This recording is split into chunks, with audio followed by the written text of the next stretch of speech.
They abandoned a 9-month pregnant woman, leaving her to face the storm alone. Her billionaire husband and his heartless family jetted off on vacation, laughing, celebrating, while she fought for every breath of life. But what they didn't know was that the quiet servant they mocked wasn't ordinary. He was a hidden billionaire, silently watching, recording every cruelty, every tear, waiting for the perfect moment to make them all beg for mercy. Hi, my beautiful family. Welcome back to your own family channel, Mr. Peter Stories. May the Almighty surround your life with peace that never fades and love that never ends. May every woman be cherished like the heartbeat of creation, strong, graceful, and divine in spirit. May every man honor the women who give life meaning, and may every home be filled with laughter, prayer, and unity. I pray your journey be gentle, your heart fearless, and your soul forever guided by light. May every breath you take remind you you are loved, protected, and chosen for greatness. If your heart is true, like the video. If your love is real, right, I am with Mr. Peter.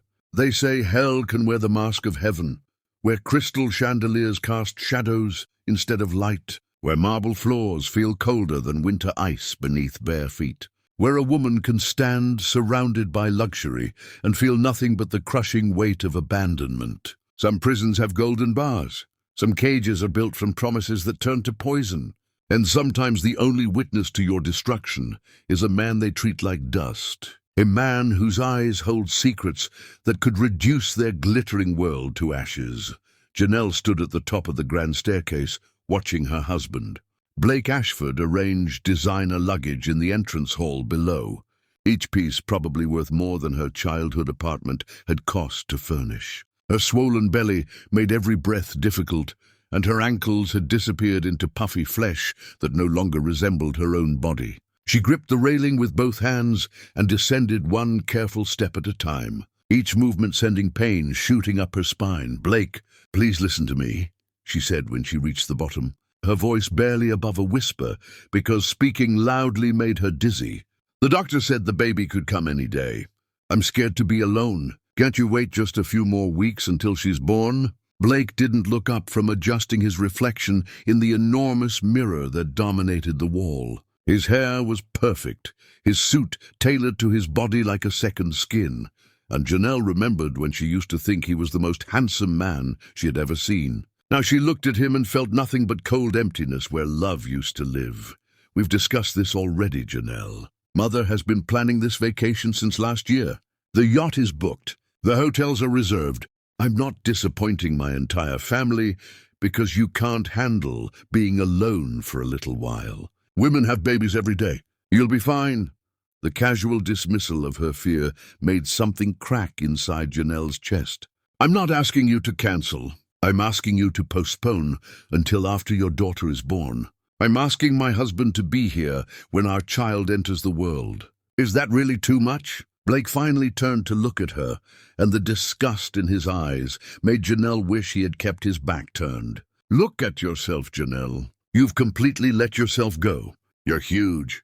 You shuffle around like an old woman. My mother was right when she said women from your background don't know how to maintain themselves during pregnancy. This is exactly what she warned me would happen."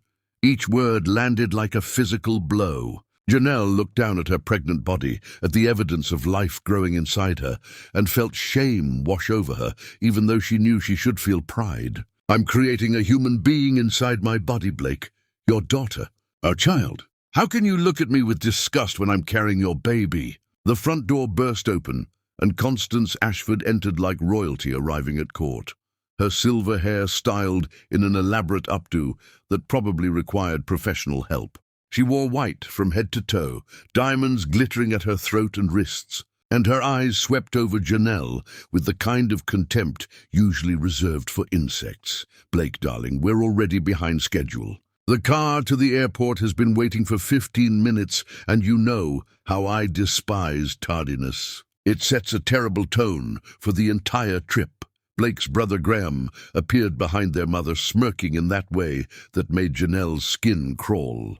"Wow, she really has gotten massive, hasn't she?" I mean, I know pregnancy adds weight, but this is something else entirely. You sure there's only one baby in there, Janelle? Maybe you're having twins and nobody told you. Janelle felt her face burn with humiliation. She had gained exactly the amount of weight her doctor said was healthy, had followed every guideline, had tried desperately to stay attractive for Blake, even as her body transformed in ways she couldn't control. But nothing she did was ever enough for this family, who saw her as an embarrassment rather than a person. Blake's sister Adriana glided through the door next, her perfect figure showcased in clothes that cost more than Janelle used to make in months of working. She wrinkled her nose as her eyes landed on Janelle's swollen form.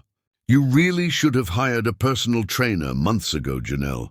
Some women manage to look elegant even while pregnant. It's all about discipline and self-control. Maybe after the baby comes, you can work on getting back to something resembling acceptable. The cruelty was so casual, delivered with sweet smiles, that made it somehow worse than if they had simply screamed insults at her. Janelle felt tears threatening, but she blinked them back, because crying in front of Constance only made things worse, only gave the woman more ammunition to use later.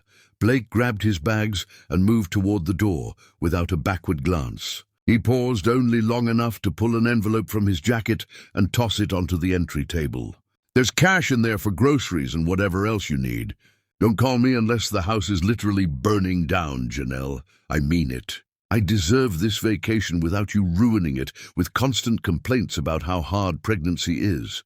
But what if I go into labor? Janelle heard herself ask, hating how desperate she sounded, but unable to stop the words. What if something goes wrong? What if I need you?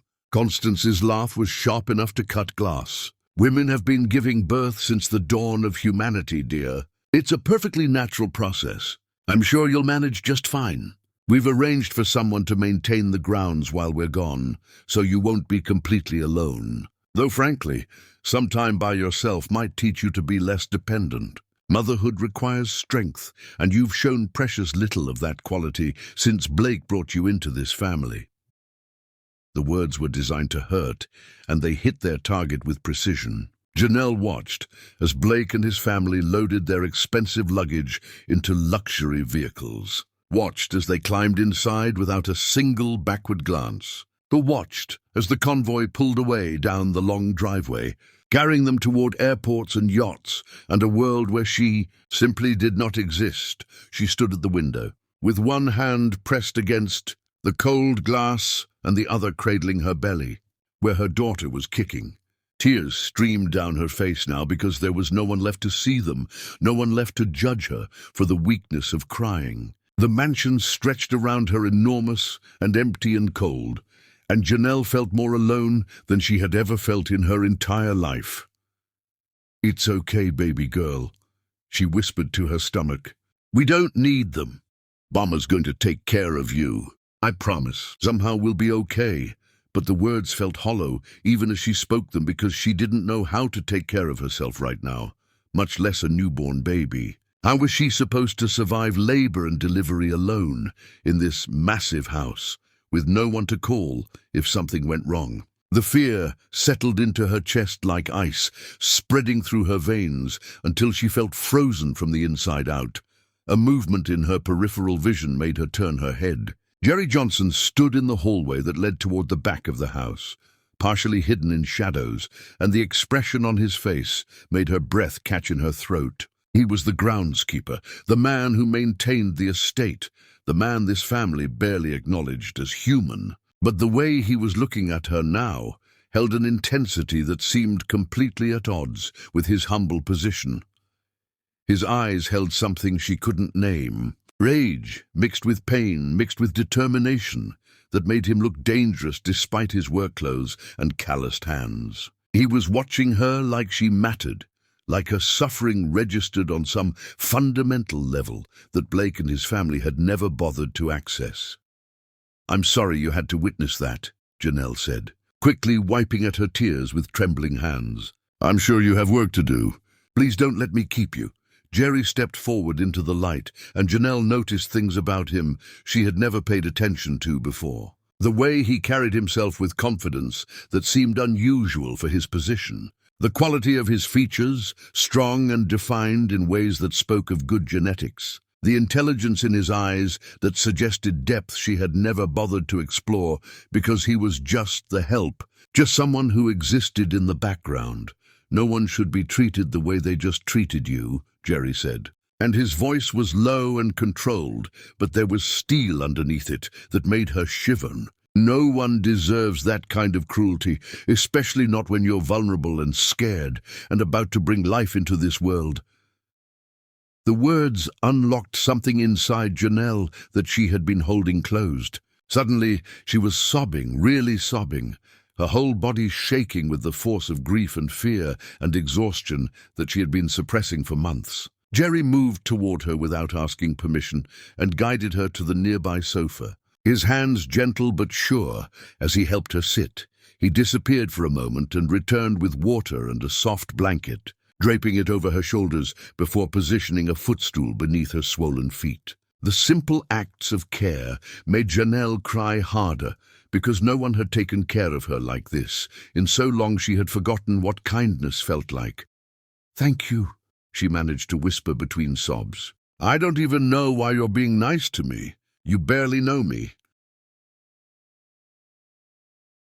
Jerry looked at her with eyes that held shadows of his own pain, his own losses, his own understanding of what it meant to be treated as less than human by people who should have known better. "Because someone should be kind to you, Janelle, and because I know what it's like to be destroyed by people who see other humans as obstacles rather than souls." The words hung in the air between them, heavy with meaning she couldn't quite grasp. Janelle wanted to ask what he meant, wanted to understand the intensity in his eyes and the way he spoke like someone who had survived his own war. But exhaustion crashed over her in a wave that made her entire body feel like it was made of lead. Jerry stood to leave, giving her privacy, but Janelle found herself calling out before he could disappear back into the shadows. "Jerry, will you still be here? Well, they're gone. I know that sounds pathetic, but the thought of being completely alone in this house terrifies me." Something softened in Jerry's expression. "I'll be here, Janelle. I'm not going anywhere. If you need anything, day or night, you just call for me and I'll come. You're not alone anymore." The promise settled over her like a warm blanket. Jerry left, and Janelle sat in the vast living room, listening to the silence that felt less suffocating now that she knew someone in this mansion actually cared whether she lived or died. She placed both hands on her belly and whispered to her daughter about the groundskeeper, who had shown more compassion in 5 minutes than her husband had shown in months. Outside the window, Jerry stood in the garden staring at the roses with an expression that would have frightened Janelle if she had seen it. His hands were clenched into fists, and his jaw was set in lines that spoke of rage barely contained. He had watched the Ashford family destroy this woman's spirit, and something inside him had snapped. Some final barrier between calculated revenge and righteous fury dissolving into nothing. They had no idea who he really was. No idea that the man who mowed their lawn had more wealth than they could imagine, had spent years planning their destruction, had come here with a singular purpose that had nothing to do with gardening and everything to do with making them pay for old sins they had probably forgotten. But Jerry hadn't forgotten, would never forget. And now he had another reason beyond his own grief to make sure the Ashford family faced consequences for their cruelty. He would protect Janelle and her baby, would take care of them in ways her own husband refused to. And when the moment came to reveal the truth, he would make sure Blake Ashford understood exactly what he had thrown away. Chapter 2. The Man Behind the Mask. Jerry stood in the garden long after darkness fell, staring at roses that bloomed in shades of red and pink and white. And every flower reminded him of his sister, who had loved gardens more than anything else in the world. Marianne used to say that roses proved something beautiful could exist even with thorns to protect it, that softness and strength weren't opposites but partners in survival. She had been wrong about that. Softness without strength just got you destroyed. Jerry had learned that lesson when he watched his entire family crumble under the weight of what the Ashford family had done to them. Watched people he loved die one by one until he was the only one left standing in the ruins. The Ashfords had taken everything. Not through honest victory, but through lies and manipulation and using their wealth to corrupt systems that were supposed to protect people like Jerry's family. They had wanted what Jerry's father had built, and they had simply taken it, crushing everyone who stood in their way without a single moment of remorse. Jerry's father had been a proud man who believed hard work and integrity would be enough to protect what he had created. He had been wrong. The day the lawyers came to explain that everything was gone, seized through legal manipulations that should have been criminal but weren't because the Ashfords had bought the right people, Jerry's father had clutched his chest and fallen. His heart had literally broken from the shock and grief of losing everything he had spent his life building. Watching his father lie in that hospital bed, eyes open but empty, breathing but not living, had started Jerry's education in the reality of how the world actually worked. His mother had sat beside that bed day after day, holding a hand that would never squeeze back, and Jerry had watched as her own light slowly died. She gave up first, just stopped waking up one morning, her heart finally admitting what her mind had known all along. His father followed within days, as if he had been waiting for permission to let go. And then it was just Jerry and Marianne, two survivors in a world that suddenly felt hostile and cruel and utterly indifferent to their suffering. Marianne had tried to be strong. She had a wedding planned, a future mapped out with a man who claimed to love her. But when the family name became associated with failure and scandal, when being connected to them meant social suicide, her fiancé had walked away without explanation. Just stopped returning her calls, stopped answering her messages, disappeared from her life like she had never existed. Jerry remembered the day Marianne came to him holding her wedding dress, the white fabric that should have meant hope and new beginnings. She had stood in their tiny apartment holding that dress and asked him if he thought anyone would ever love her again, if she was permanently broken by what the Ashfords had done to their family. Jerry had told her yes, someone would love her. Someone would see past the destroyed family name and recognize the beautiful soul beneath. He had believed it when he said it. He had been wrong. Jerry had watched his sister spiral downward, watched as depression consumed her like a slow-acting poison, watched as she smiled less and slept more and stopped talking about the future because she no longer believed she had one. He tried to help her, tried to be enough to keep her tethered to life, but grief is a black hole that swallows everything, including hope. He took her to doctors who prescribed medications that dulled her pain, but also dulled everything else that made her Marianne. He sat with her through nights when she couldn't sleep, listening to her talk about how exhausted she was from just existing, how every breath felt like lifting something impossibly heavy. He found her on what should have been her wedding day. She had gone to their childhood home. The one that had been foreclosed and sold to strangers had somehow gotten inside and filled the bathtub with water. The note she left said simply, "I can't carry this anymore." And Jerry understood because he felt the same weight crushing him every moment of every day.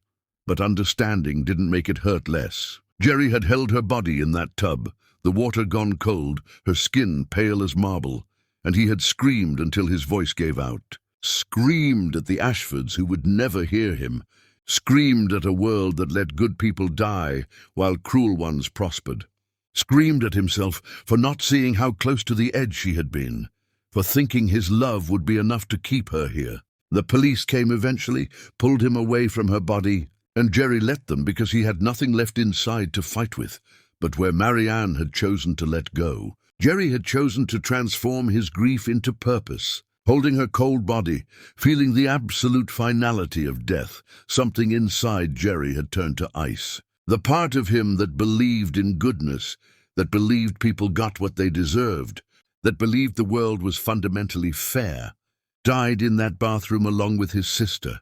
What emerged was something harder, colder, more focused. Jerry understood with crystal clarity that the Ashford family would never face consequences unless someone made them face consequences. The system was broken, bought and paid for by people exactly like them. Justice wouldn't come from courts or laws or moral righteousness. Justice would have to be personally delivered. At Marianne's funeral, which only Jerry attended because everyone else had abandoned them, he made a vow over her casket. He would become wealthy enough to destroy the people who destroyed her. He would become powerful enough that the Ashford family would understand what it felt like to lose everything. And he would do it from close enough range that they would see him coming, but never recognize him until it was too late. The vow became the only thing that kept him alive when grief tried to pull him under the same dark water that had claimed his sister.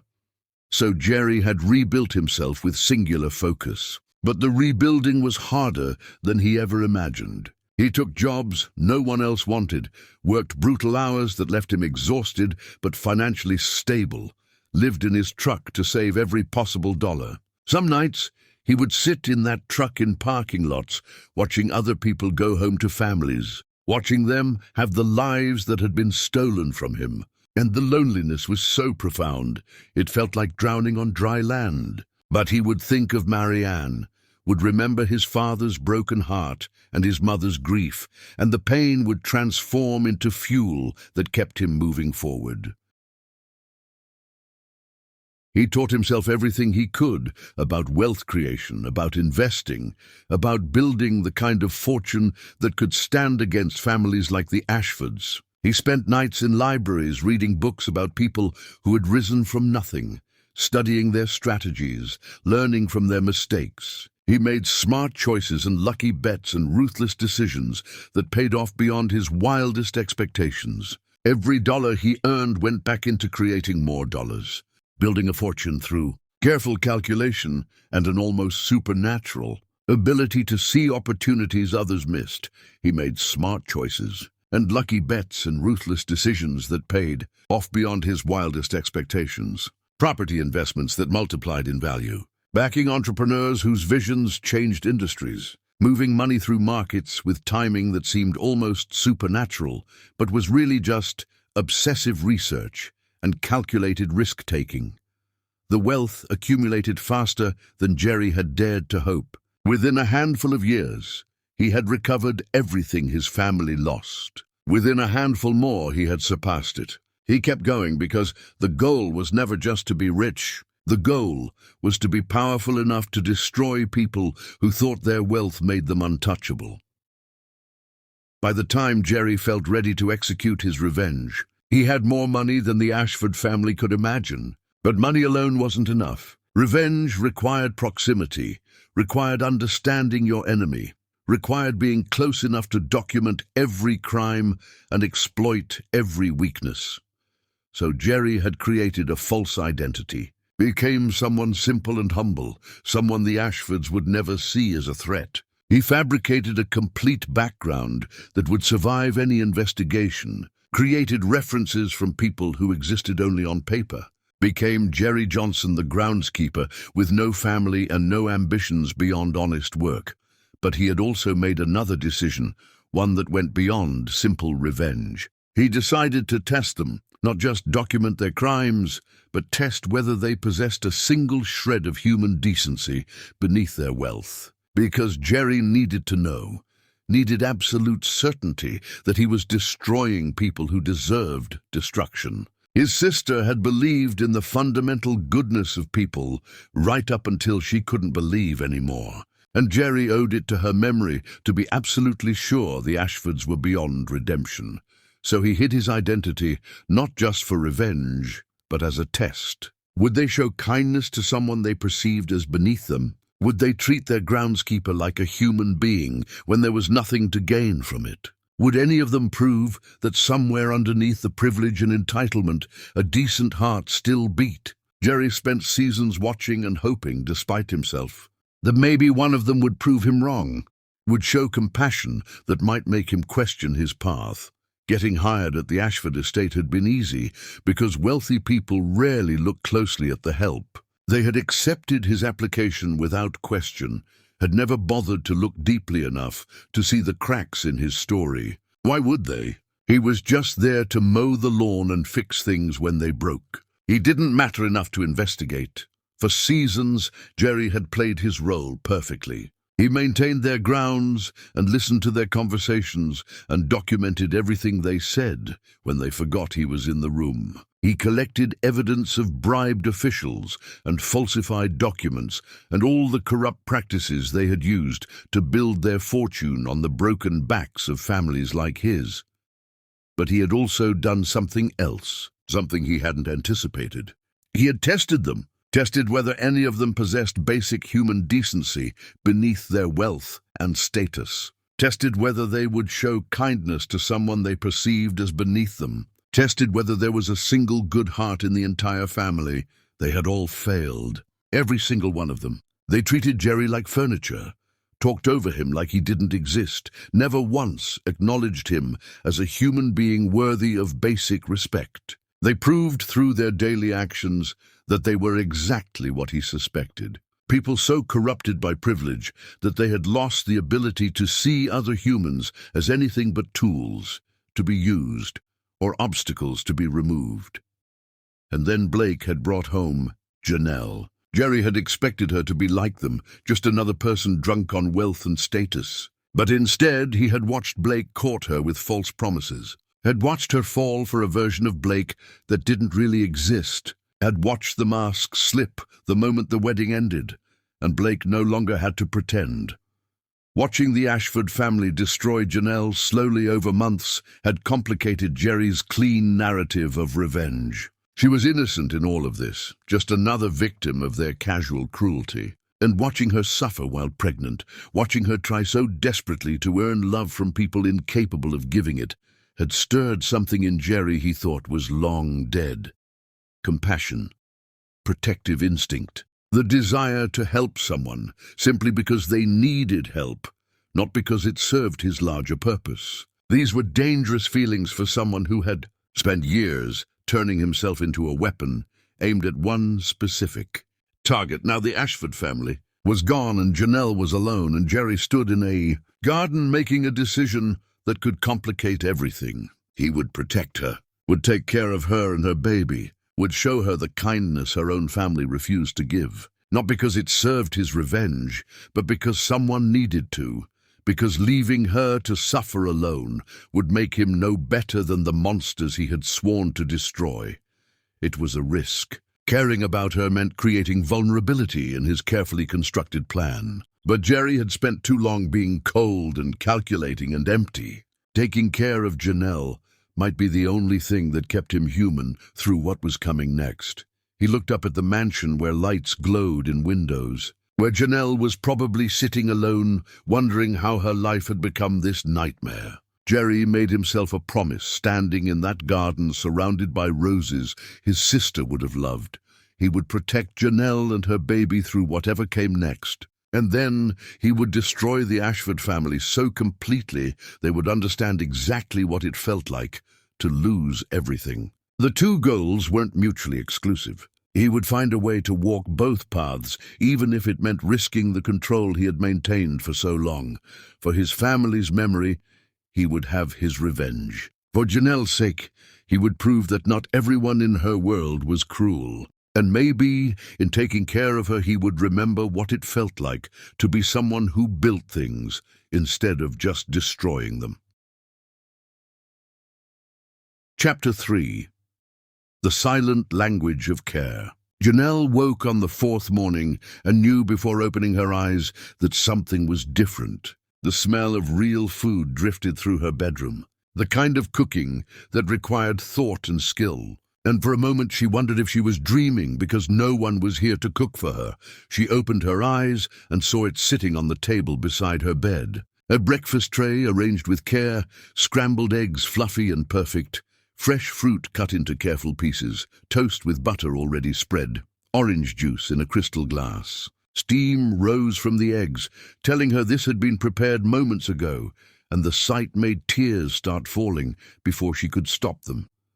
The past few days had been the loneliest of her life. She had forced herself to eat simple sandwiches that tasted like cardboard, had cried herself to sleep every night, had talked to her baby constantly, because the sound of her own voice was the only thing keeping the silence from swallowing her whole. But this was real food, made with thought and attention, and someone had cared enough to bring it to her. Without being asked, Janelle knew who had done it. Jerry, the groundskeeper who was supposed to be nothing, more than hired help, had somehow known she was struggling, and had decided to help without making a big production of his generosity. She picked up the fork with shaking hands and took a bite of eggs, and the taste exploded in her mouth with flavors she had forgotten food could have.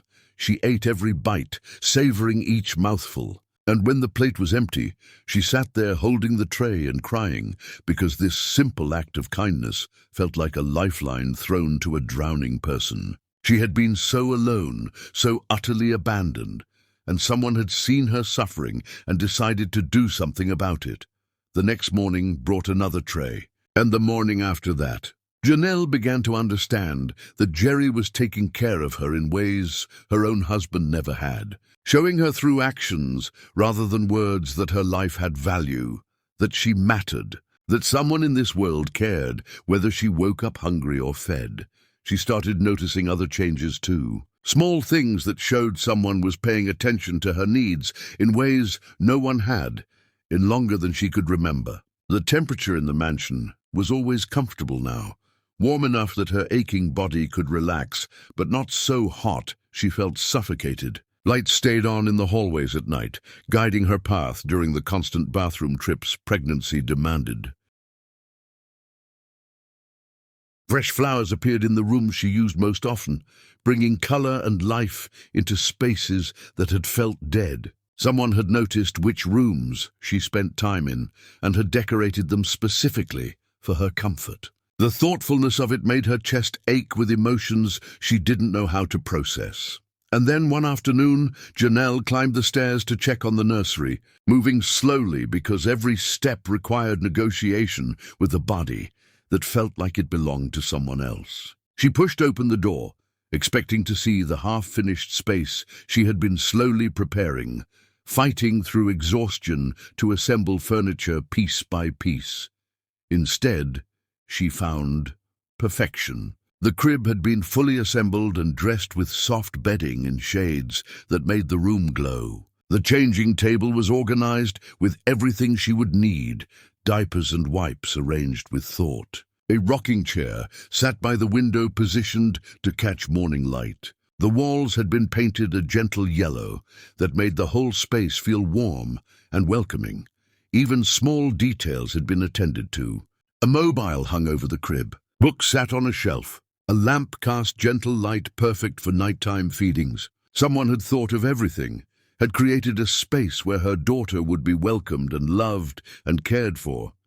Janelle sank to the floor in that nursery and sobbed until she had no tears left. This man who barely knew her had given her something her own husband had never considered providing. Jerry had seen what she needed and had given it without fanfare, without expecting gratitude, without making her feel like she owed him something in return.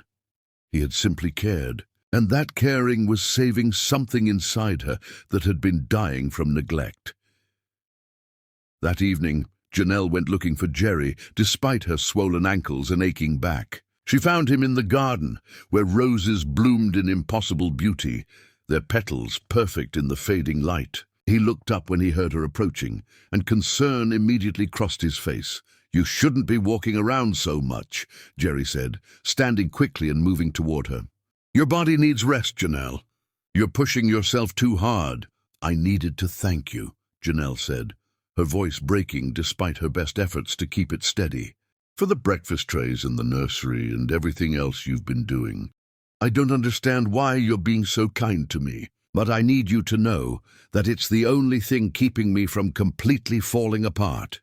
Jerry looked at her with eyes that held depths she couldn't begin to understand. "You don't need to thank me for treating you like a human being. That should be normal, not something extraordinary. The way your husband and his family treated you before they left was wrong. You deserve so much better than that." The words unlocked something inside Janelle, and suddenly she was telling him things she had never told anyone. About her childhood in a tiny apartment where her mother worked herself to exhaustion, but always made time to read bedtime stories. About meeting Blake at a charity event where she was serving drinks to people who looked through her like glass. About how he had courted her with promises of security and partnership and love. "He made me feel special," Janelle said, wiping at tears that wouldn't stop falling, "like I was someone worth treasuring." But everything changed after the wedding. It was like he had been playing a role, and once I was legally bound to him, he didn't have to pretend anymore. His family made it clear from the beginning that I wasn't good enough, that I was some kind of charity case Blake had taken on. And when I got pregnant, everything got so much worse. Jerry listened without interrupting, giving her the gift of his complete attention. Janelle realized this was the first real conversation she had had in months. Blake never listened, never asked questions, never seemed interested in anything about her beyond what she could provide for his image. "Can I ask you something?" Janelle said, the question escaping before she could stop it. "Why do you work as a groundskeeper? I can tell from the way you speak, the way you carry yourself, that you're capable of so much more." Something flashed in Jerry's eyes, something that looked like pain mixed with secrets. Sometimes the best way to understand people is to watch them from a position where they forget you're human enough to matter. You learn who people really are when they think no one important is watching. The words sent a chill down Janelle's spine because they suggested depths to this man she hadn't begun to explore. But before she could ask what he meant, her back spasmed with pain so severe it stole her breath. She would have fallen if Jerry hadn't caught her, his hands supporting her weight as if she weighed nothing. He guided her back to the house, moving slowly to accommodate her shuffling steps, and Janelle noticed things about him she had never paid attention to before. The way his touch spoke of refinement and care, the way he moved with unconscious grace, the way his voice carried tones of command when he told her she needed to rest more. Jerry settled her on the couch with pillows supporting her back, brought her water without being asked, made her promise to call him if she needed anything during the night. Janelle found herself nodding because the idea of him being close felt like safety in a world that had become dangerous.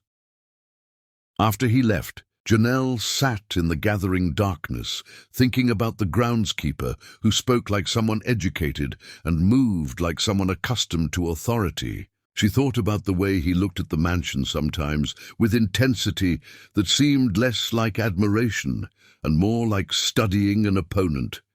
She wondered who Jerry Johnson really was beneath the role he played. But exhaustion dragged her towards sleep before she could pursue the thought. And her last conscious awareness was of feeling safer than she had in months, knowing someone in this mansion actually cared whether she survived. Her daughter kicked inside her belly as if agreeing with that assessment, and Janelle drifted off with one hand on her stomach and the memory of Jerry's kindness warming something inside her chest that had been cold for far too long. Chapter 4. The night thunder roared. The storm announced itself with thunder that shook the mansion's foundation and lightning that turned darkness into daylight for brief, terrifying moments. Janelle woke feeling her daughter moving with unusual intensity inside her, as if the baby could sense the violence outside and was protesting against it. She lay in bed listening to rain hammer against windows like fists demanding entry. And that's when the first contraction hit. It started low in her belly, tightening that spread through her entire abdomen and took her breath away with its intensity.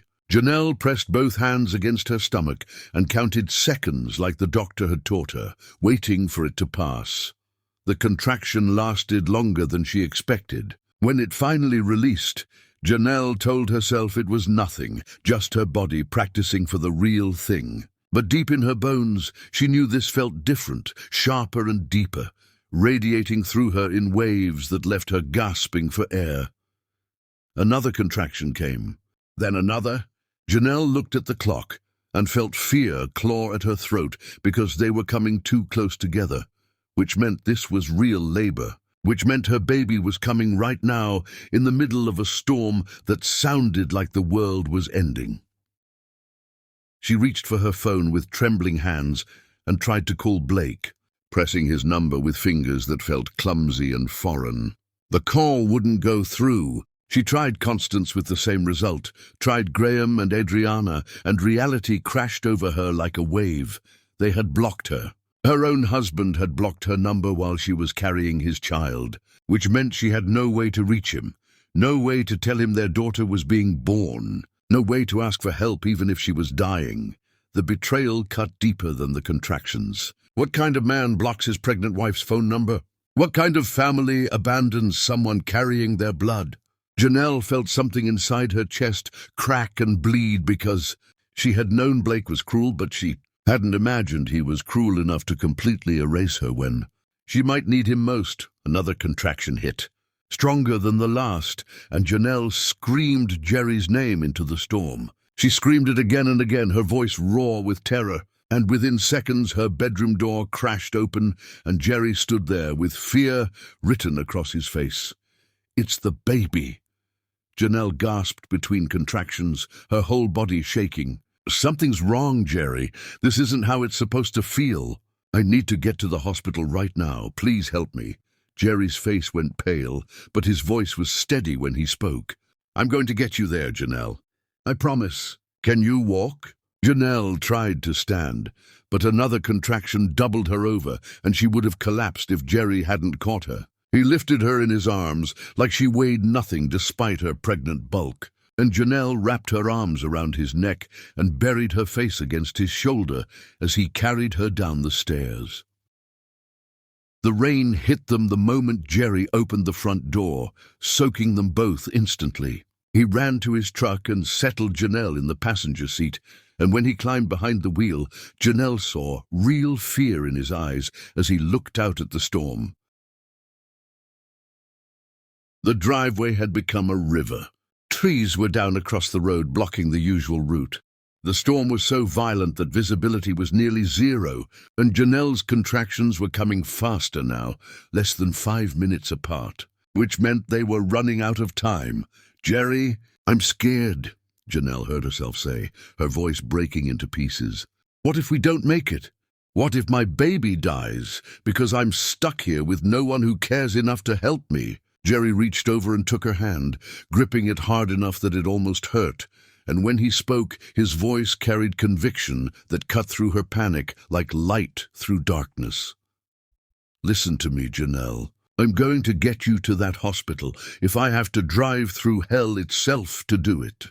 You are not alone anymore. You have me, and I will not let anything happen to you or your baby. Do you understand me? You are not alone. Not ever again." The words cracked something open inside Janelle's chest, some dam that had been holding back too much pain for too long. She squeezed his hand like it was the only thing keeping her tethered to earth, and Jerry put the truck in gear and drove into the storm with determination that seemed impossible for any human to sustain. The drive became a blur of pain and terror. Jerry navigated flooded roads where water came halfway up the truck doors, and Janelle could feel them hydroplaning, the vehicle losing traction before Jerry wrestled it back under control. Trees had fallen across intersections, forcing them to backtrack and find alternate routes. And twice, Jerry had to get out in the pouring rain to physically move debris, while Janelle screamed through contractions alone in the truck. She lost track of time, lost track of everything except pain that felt like her body was being torn apart from the inside. Jerry kept talking to her, kept telling her to breathe and focus on his voice and hold on just a little longer. And Janelle clung to his words, like a drowning person clings to anything that might keep them afloat. They hit a curve too fast, and the truck started spinning, the world outside the windows becoming a blur of rain and darkness. Janelle screamed Jerry's name and felt them sliding toward a ditch that would end everything. But Jerry fought the wheel with both hands, and somehow, impossibly, the tires caught and they were moving forward again. "I'm sorry," Jerry said, his voice rough with fear. "I'm so sorry, Janelle." "Just hold on. We're almost there." But they weren't almost there. The hospital was still far away, and Janelle's contractions were coming so close together now that she barely had time to breathe between them. She felt herself starting to fade, felt consciousness slipping away like water through her fingers, and Jerry's hand squeezed hers so hard she gasped. "Stay with me," Jerry commanded, his voice dropping into tones of absolute authority. "Don't you dare leave me now, Janelle. Your daughter needs you. I need you. Stay with me." The words pulled her back from the edge of darkness. Janelle forced her eyes to stay open, even though every cell in her body was begging to give up. She looked at Jerry's profile lit by flashes of lightning, at the determination written in every line of his face, and she understood that this man would die before he let her down. Police tried to stop them at a roadblock, officers shouting and waving for Jerry to halt, but he crashed through the barricade without slowing. Janelle heard sirens behind them, but Jerry didn't stop, didn't slow, just kept driving because every second mattered and nothing else did. The hospital finally appeared through the rain like a miracle, and Jerry slammed the truck into park outside the emergency doors. He ran around to Janelle's side and lifted her out, and she wrapped her arms around his neck and whispered words she would remember forever. "Thank you for not leaving me. Thank you for being here when no one else was." Jerry's arms tightened around her as he carried her through the automatic doors, and Janelle felt safe despite the pain ripping through her body, felt protected despite being more vulnerable than she had ever been in her life. Chapter 5. 10 minutes from forever. Jerry burst through the emergency room doors, carrying Janelle like she was made of crystal, water dripping from both of them and pooling on polished floors, his voice cutting through the controlled chaos with desperate urgency. "I need help right now. She's in labor. Contractions are less than 2 minutes apart. Something's wrong. Please help us." Nurses rushed forward with a gurney, materializing as if summoned by the desperation in his voice, and Jerry lowered Janelle onto it as gently as he could despite his shaking hands. A doctor appeared beside them, young and sharp-eyed, firing questions at Jerry that he couldn't fully answer because he didn't know Janelle's complete medical history, didn't know what complications might exist, how far apart are the contractions. The doctor asked while nurses attached monitors and started an IV with practiced efficiency that spoke of years dealing with emergencies exactly like this.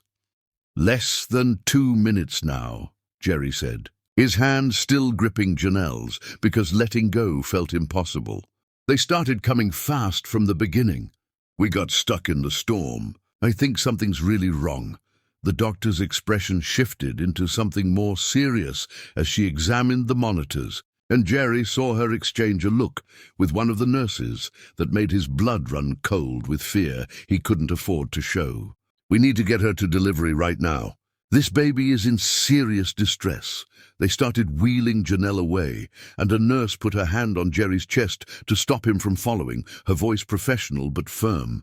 "Sir, only family members are allowed in the delivery room. You'll need to wait here."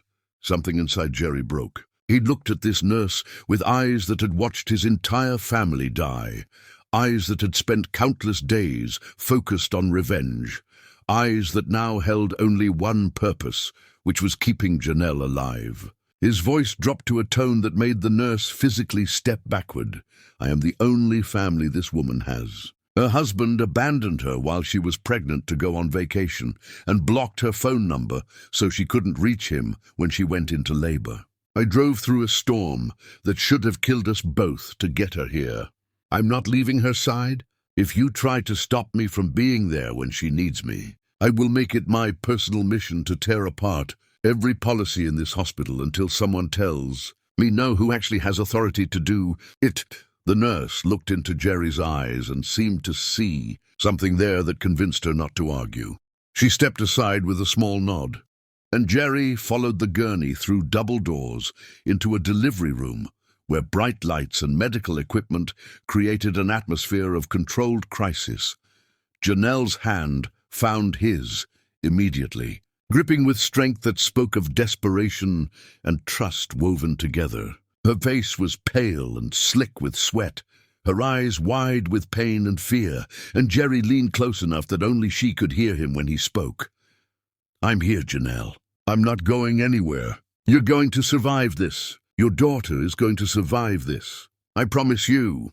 The doctor was speaking rapidly to the nurses, medical terminology that Jerry didn't fully understand, but that painted a picture of serious danger. Words like fetal distress and umbilical cord compression and elevated blood pressure created a tapestry of risk that made Jerry's chest tight with fear.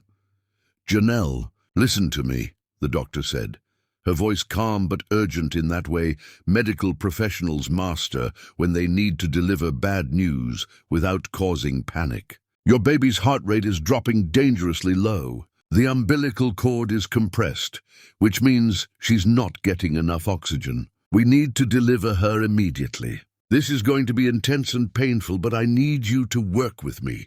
Can you do that?"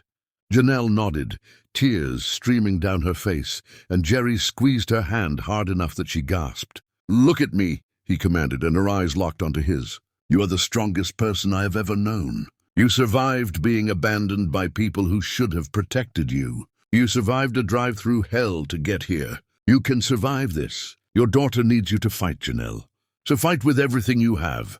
What followed was the most intense experience of Jerry's life. He watched Janelle endure pain that seemed impossible for any human body to bear, watched her scream and cry and beg for it to be over, watched the monitors show a baby's heart rate dropping to levels that made medical staff exchange worried glances. He held her hand through all of it, whispered encouragement when she had breath to hear him, and prayed to whatever forces might be listening that this woman and her child would survive. The doctor's voice cut through everything else with sharp urgency. "One more push, Janelle. Give me everything you have left. One more push and your daughter will be here." Janelle screamed as she pushed, a sound of effort and pain and desperation that seemed to come from her very soul. And then, suddenly, there was a new sound that changed everything. A baby crying, tiny and furious and absolutely perfect, the most beautiful sound Jerry had ever heard in his entire life. "She's here," the doctor said, and Jerry could hear relief flooding her voice. "You did it, Janelle. Your daughter is here and she's breathing, and she's perfect." They placed the baby on Janelle's chest. This tiny, perfect human, still covered in evidence of birth, screaming her rage at being forced into a cold world after months of warmth. Janelle looked down at her daughter and started sobbing, her hands trembling as she touched the baby's face with infinite gentleness. "Hello, baby girl," Janelle whispered through tears that wouldn't stop falling. "I'm your mama. I love you so much. I've been waiting so long to meet you." The baby's cries quieted slightly, as if she recognized her mother's voice. And Janelle counted tiny fingers and toes and marveled at the miracle of this life she had created. Jerry stood beside the bed watching this moment, and tears streamed down his face without permission or control. He had not cried since finding his sister's body, had locked away every emotion that might slow his pursuit of revenge, had turned himself into something cold because feeling things hurt too much. But watching Janelle meet her daughter shattered every wall he had built around his heart. This was life in its purest form, hope and possibility, wrapped in a tiny human who had no idea she had almost died before her life truly began. The doctor was speaking, explaining something important, and Jerry forced himself to focus on her words through the fog of emotion. "If you had arrived 10 minutes later, we would have lost both of them. The baby wasn't getting enough oxygen, and Janelle's blood pressure had spiked to stroke-level danger. 10 more minutes, and this would have been a tragedy. You saved their lives by getting her here when you did." The words hit Jerry like a physical blow. 10 minutes! They had been 10 minutes away from losing everything. If he had driven slower, if he had stopped at that police roadblock, if he had taken any of the safer routes instead of pushing through flooded roads, Janelle and her baby would be dead right now. He looked at this woman who meant nothing to him by blood or obligation. This woman who had somehow become important despite his best efforts to remain detached. And he understood that something fundamental had shifted inside him. Revenge had been his only purpose for so long. But watching Janelle with her daughter made him remember that there were things worth living for beyond destroying the people who destroyed you. "Do you want to hold her?" Janelle asked, and Jerry realized she was talking to him. Her eyes were red from crying, but there was joy in them. Real joy that he had not seen in all the time he had known her. "I haven't held a baby in a very long time," Jerry said, his voice rough with emotion he didn't try to hide. "I'm not sure I remember how." "It's easy," Janelle said softly, her smile gentle. "Just support her head and hold her close. Jerry, you saved both our lives tonight. You deserve to meet her properly. Please." The nurses helped transfer the baby from Janelle's arms to Jerry's, and he looked down at this tiny human who weighed almost nothing and meant everything. Her eyes were trying to focus on his face, her miniature fingers curling and uncurling, and Jerry felt grief and joy mixing together in his chest until he could barely breathe. "Hello, little one," he whispered, his voice breaking completely. "You have no idea how glad I am that you're here. You have the strongest, bravest mother in the entire world. I'm going to make sure you always know how much you're loved. I promise you that with everything I am." The baby made a small, questioning sound, and Jerry felt something inside his chest crack wide open. This was what his sister's child had looked like at this age, before everything fell apart and that baby became another casualty of Ashford cruelty. Holding Janelle's daughter reminded him of what he had lost, of the family he would never have, of the life that was stolen from him. But it also reminded him that new life was possible. That love could exist even after devastating loss. That maybe there was room in his carefully constructed revenge for something that looked like redemption, for building something beautiful alongside the destruction he had planned. Jerry stood there with tears streaming down his face, holding a baby who was not his, but who he would protect with his life. And he understood that everything had just changed. His revenge would still happen. The Ashford family would still pay for what they did, but now he had another purpose alongside the destruction. He would protect Janelle and her daughter, would make sure they survived what was coming, would give them the safety and care they deserved, even if it complicated every plan he had spent endless time constructing. Because in the end, revenge was just destroying something that was already broken. But protecting Janelle and Lily, that was building something new from ashes. That was choosing life over death. That was remembering how to be human again. Chapter 6. 15 days that changed everything. They stayed in the hospital while Janelle's body healed from the trauma of birth, and doctors monitored baby Lily to ensure no lasting damage from the oxygen deprivation she had suffered. Jerry never left except to bring Janelle real food because the hospital meals were inedible. And he slept in the uncomfortable chair beside her bed because when she woke from nightmares, she needed to see someone who cared. "You don't have to stay," Janelle said on the second night when she woke to find him still there, his body contorted in that chair in ways that had to be causing pain. "You must be exhausted, Jerry. Go home and sleep in a real bed." "I need to be here when you wake up," Jerry explained, his voice gentle but firm. "You have nightmares. I can see them on your face even when you're sleeping. When you wake up scared, you need to see someone who cares about you. Let me be that person." Janelle wanted to argue, but couldn't find words to fight against such simple kindness. She named her daughter Lily on the third day, after her grandmother who had raised her with love, despite having almost nothing else to give. And Jerry said it was perfect for a child who had fought so hard to be born. They were discharged on the fourth day, and Jerry drove them back to the Ashford estate in his truck. Janelle looked at the mansion, where she had been so miserable, and felt her stomach twist with dread at returning to that cold, empty space. Jerry seemed to sense her hesitation because he drove past the main house without slowing, pulling up instead to the small cottage where he had been living. "You're staying here," Jerry said, and it wasn't a question or a request. "I won't leave you alone in that house, Janelle. I've moved my things to one of the guest rooms in the main building.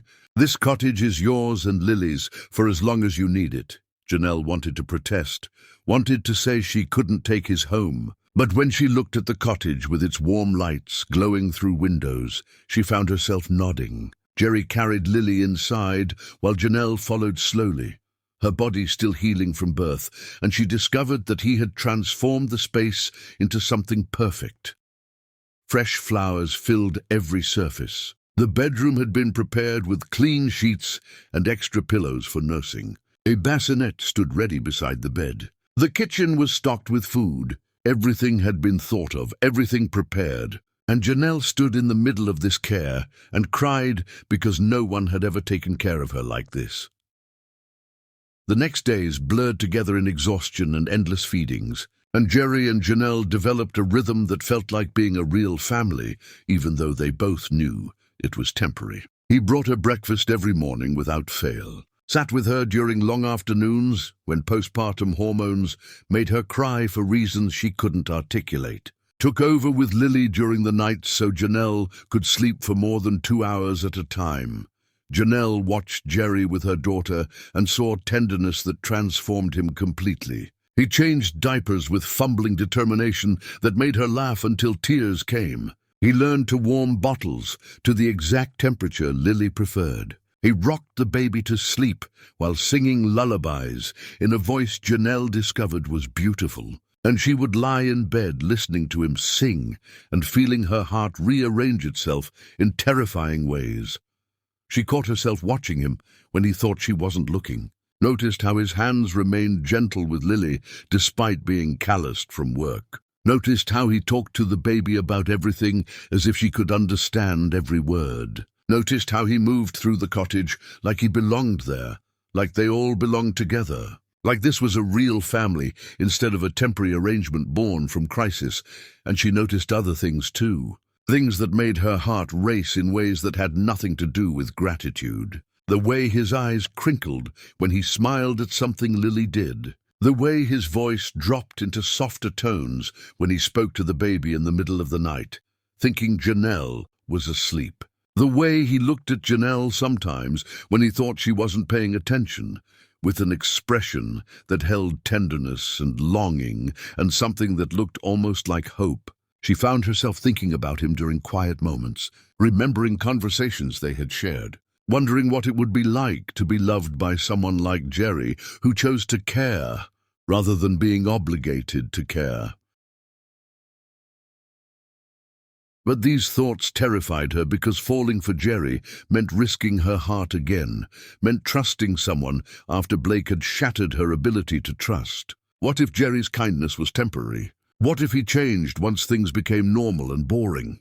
What if she was just confusing gratitude with love because he had saved her life? The questions circled through her mind during sleepless nights, warring with the growing certainty that what she felt for Jerry was deeper and more real than anything she had felt for Blake.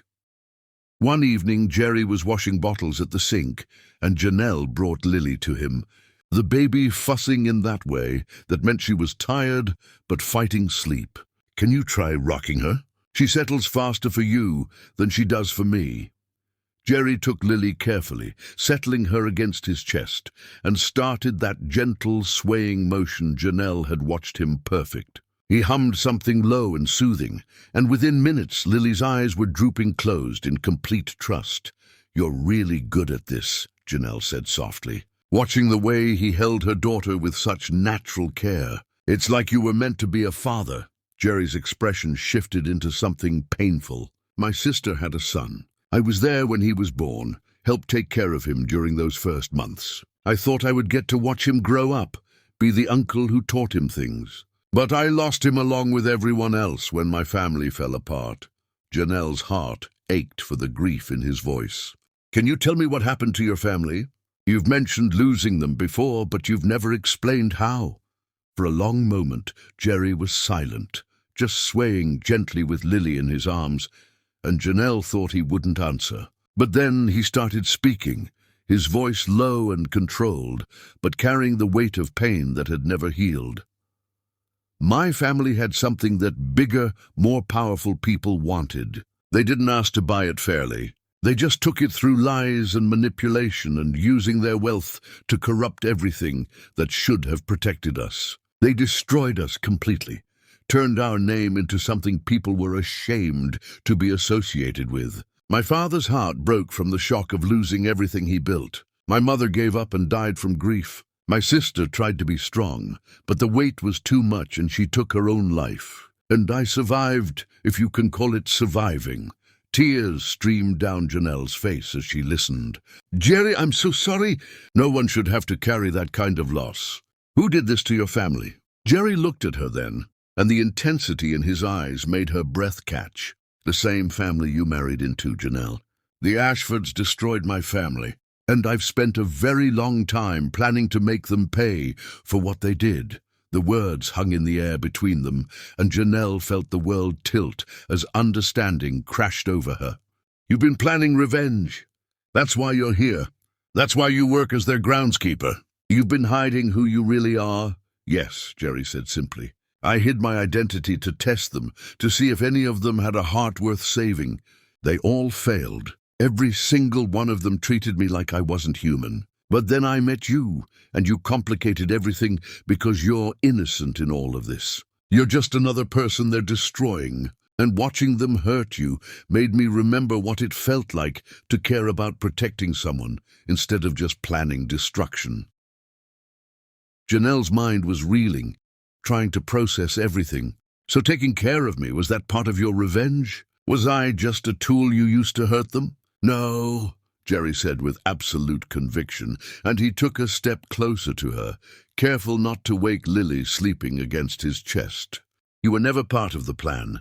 You became the part I didn't plan for, the part that made me remember I used to be someone who believed in building things instead of just tearing them down. Everything I did for you and Lily, I did because I care about you, not because it served my revenge. He paused, his eyes searching hers. These past days with you and Lily have been the happiest I've known in longer than I can remember. Watching you be a mother, hearing you laugh, seeing you smile again after months of them crushing your spirit. It's reminded me what it feels like to want to protect something, instead of just destroying the people who hurt you. You're making me human again, Janelle, and that terrifies me because caring about people means you can lose them. I don't know if I can survive that kind of loss again. Janelle felt her own fears reflected in his confession. They were both terrified of caring too much, both scarred by loss, both risking their hearts by letting this thing between them grow. She moved closer until she was standing directly in front of him, close enough to see Lily's tiny hand curled against his shirt, close enough to feel the warmth radiating from his body. Janelle wanted to be angry, wanted to feel betrayed by his deception, but when she looked at this man holding her daughter with such tenderness, she couldn't find rage anywhere inside her. What happens now? What are you planning to do to Blake and his family? Make them face consequences for their crimes, Jerry said. Make them understand what it feels like to lose everything. But more than that, make sure you and Lily are safe and cared for when it all comes crashing down. That's what matters most to me now. They stood close in the cottage kitchen, two people who had found each other through tragedy, and Janelle felt something shift between them. She was falling in love with Jerry, had been falling for days now, maybe longer. Not the desperate, needy love she had felt for Blake, but something deeper and more real, built on actions rather than words. The realization hit her with the force of truth that can no longer be denied. She loved him. Loved the way he hummed to Lily at 3 a.m, loved how he brought her breakfast without being asked, loved the gentleness in his hands and the pain in his eyes, and the way he was fighting so hard to be good despite the revenge burning in his chest. She loved him not because he had saved her life, though he had done that too, but because he had shown her what real love looked like through 1,000 small choices that added up to devotion. But loving him meant risking everything she had left to risk. It meant trusting again, after Blake had taught her that trust was foolish. It meant opening her heart when it had barely begun to heal from the last breaking. The fear was almost as powerful as the love, warring inside her chest until she felt like she might tear apart from the conflict. "I'm falling in love with you," Janelle heard herself say, the words escaping before she could stop them. "And that terrifies me more than anything else that's happened, because I don't know if I can survive being hurt again. But I also can't pretend I don't feel it. Can't pretend that these past days haven't meant everything to me. Can't pretend you're just the man who saved my life when you become so much more than that." Jerry's eyes filled with tears and something that looked like wonder. "I'm falling in love with you too, Janelle. Have been falling since the first morning I brought you breakfast and saw you cry because someone finally cared whether you ate. I tried to fight it, tried to tell myself it was just protective instinct or guilt for planning to destroy your husband's family. But it's not that. It's you. The strength in you, the kindness you've maintained despite everything. The way you love Lily with your whole heart. You're making me want things I gave up wanting. Making me believe in futures I stopped believing in." On the 15th morning after Lily's birth, Janelle woke to find Jerry sitting on the porch, staring at his phone, with an expression that made her stomach twist. Something was wrong. She could see it in every line of his body, in the tension of his shoulders, in the way his jaw was clenched. "What's wrong?" she asked, stepping outside with Lily in her arms. Jerry looked up at her, and she saw something in his eyes that frightened her. "They're coming back, Blake and his family. They cut their vacation short. They'll be here this afternoon, and when they arrive, they're going to discover that everything they own is gone, and their world has collapsed. Are you ready for that?" Janelle looked at this man who had saved her life, who had cared for her daughter, who had been planning revenge while simultaneously falling in love with her.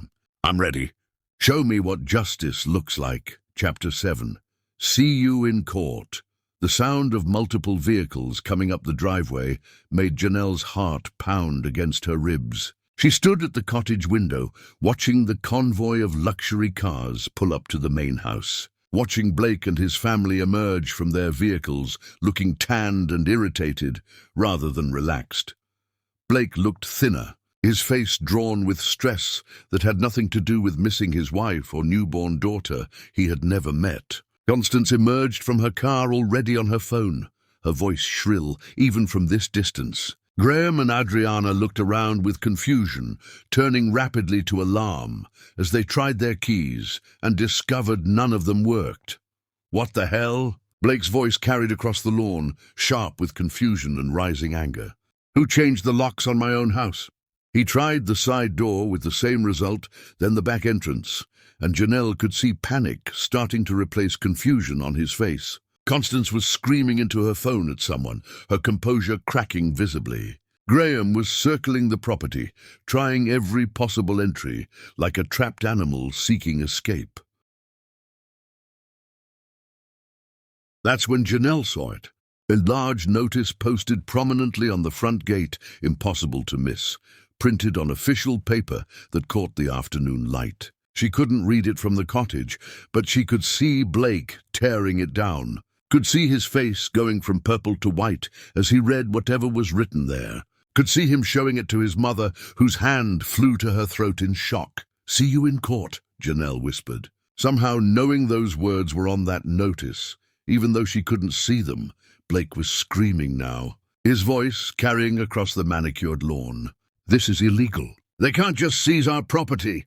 Call the lawyers, Mother!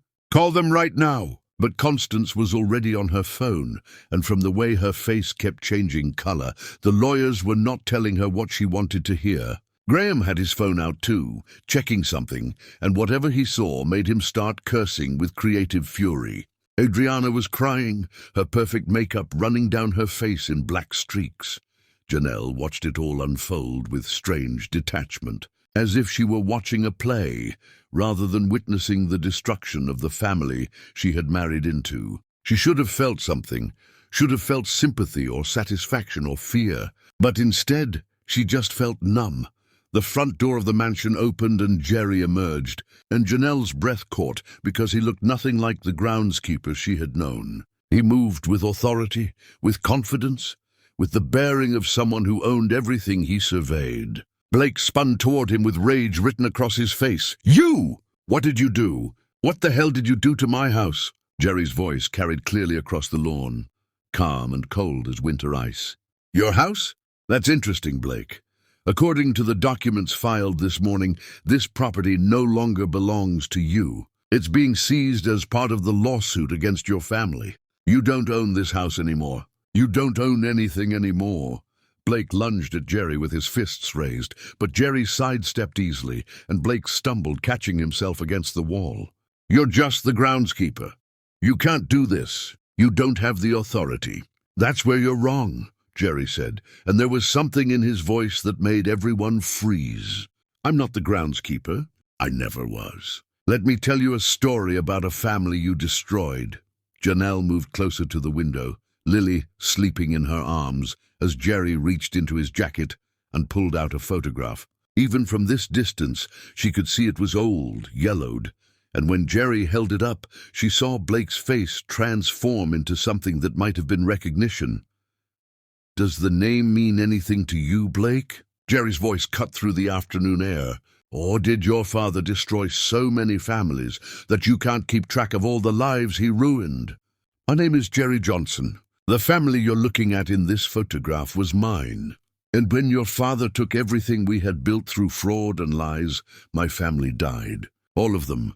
Constance made a sound like a wounded animal, her hand pressed against her chest. "That was so long ago. It was just the way things were done. Harrison said it was necessary for growth."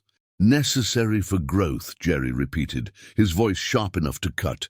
"That's what you call it when you forge documents to steal what doesn't belong to you? When you destroy people so completely they die from the grief. My father's heart broke when you took everything. My mother gave up and stopped living. My sister killed herself because her entire future disappeared overnight. 3 people dead because the Ashford family wanted something and didn't care who they crushed to get it." Graham was backing toward his car, but Jerry's next words stopped him. "Where are you going to go, Graham? Your accounts are frozen. Your credit cards are cancelled. Your assets are being seized. You have nowhere to run and no money to run with. This is illegal." Constance shrieked, her composure gone completely. "We have lawyers. We have connections. We'll fight this." Jerry's laugh was cold and humorless. "Fight it with what money? Your lawyers quit after seeing the evidence against you. Your connections are worthless now that everyone knows the Ashford name is about to become synonymous with criminal fraud. I've spent a very long time documenting every illegal thing your family has ever done. Every corrupt official you bought, every falsified document, every crime your father committed that you continued. Federal prosecutors are reviewing everything right now. Criminal charges are coming." Adriana collapsed to her knees, sobbing, and Blake looked at Jerry with hate so pure it seemed to radiate from him like heat.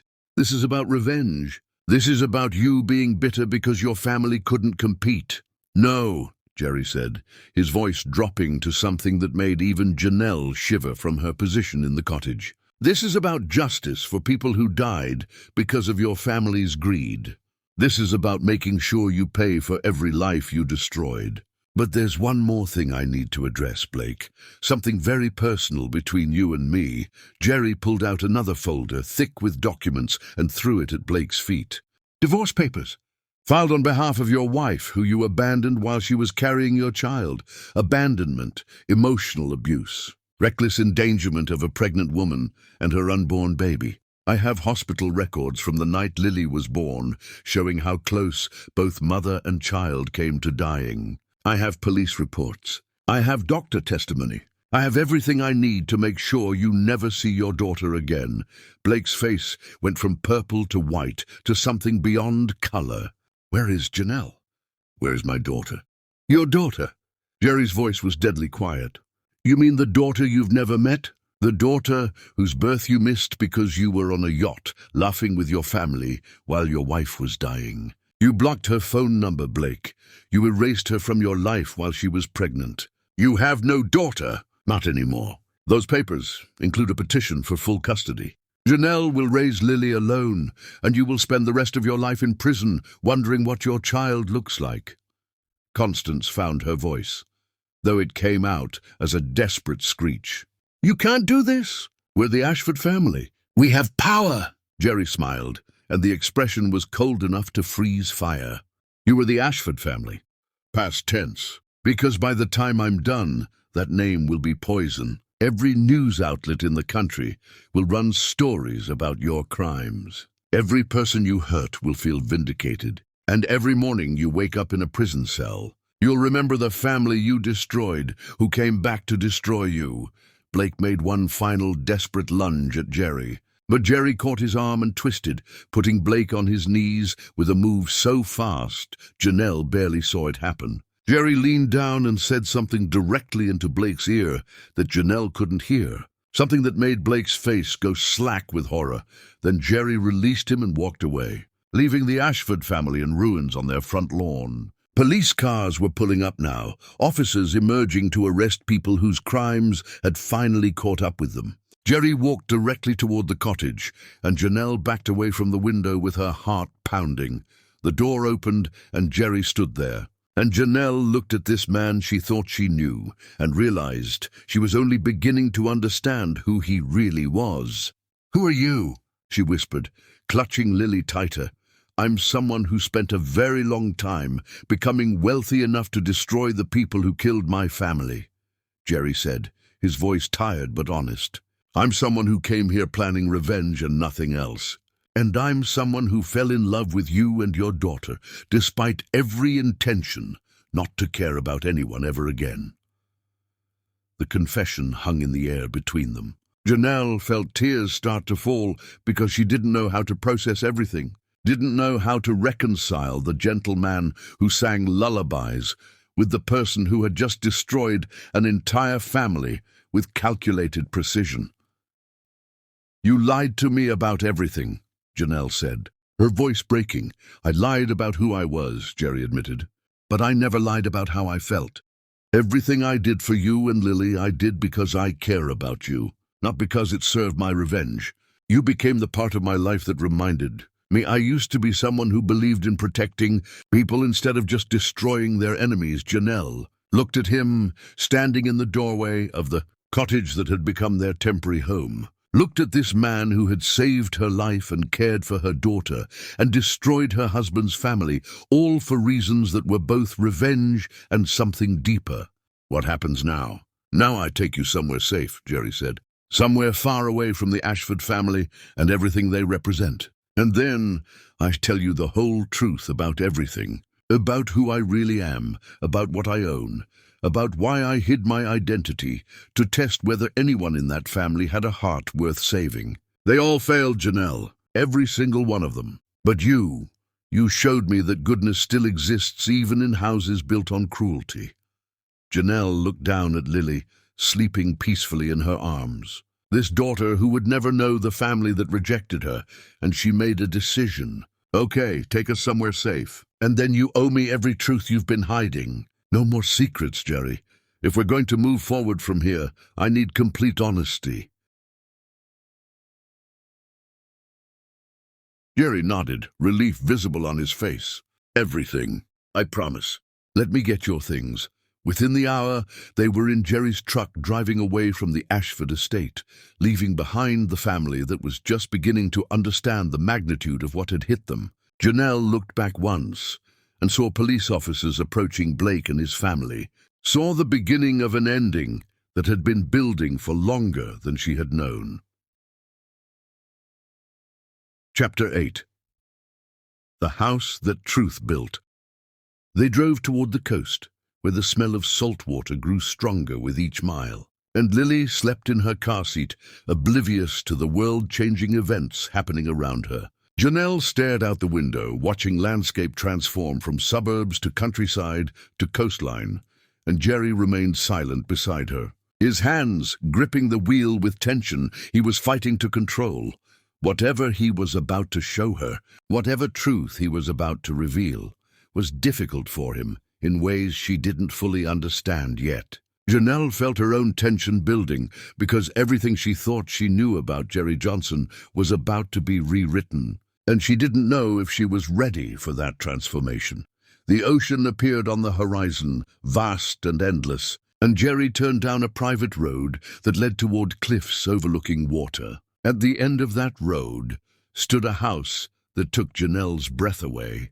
It was massive, but not ostentatious, built with clean modern lines and enormous windows that faced the ocean. White stone and glass and natural wood combined into something that looked both substantial and ethereal.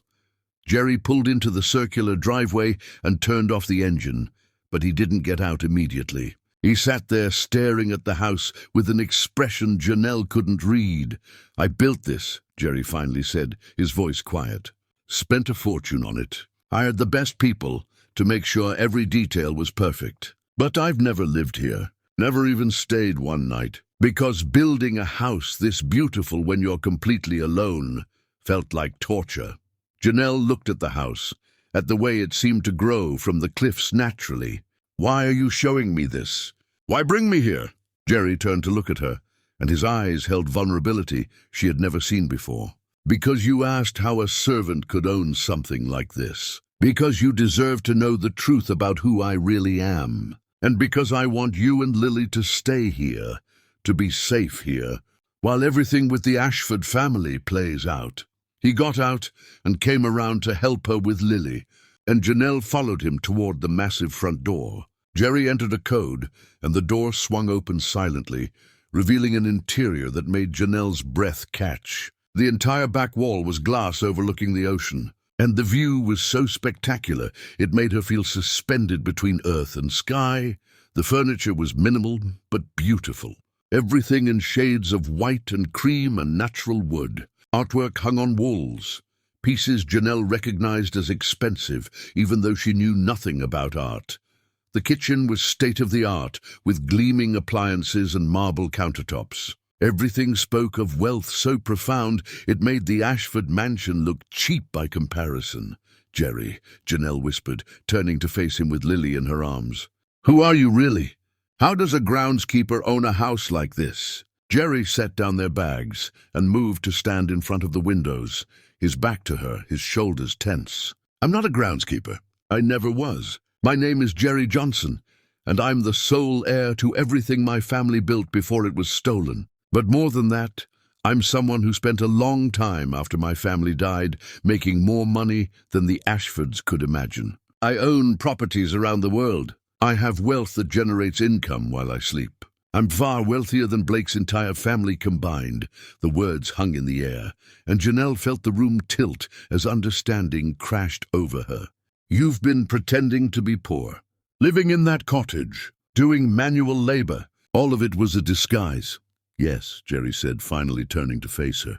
"I needed to be close to the Ashford family, to document their crimes and plan my revenge.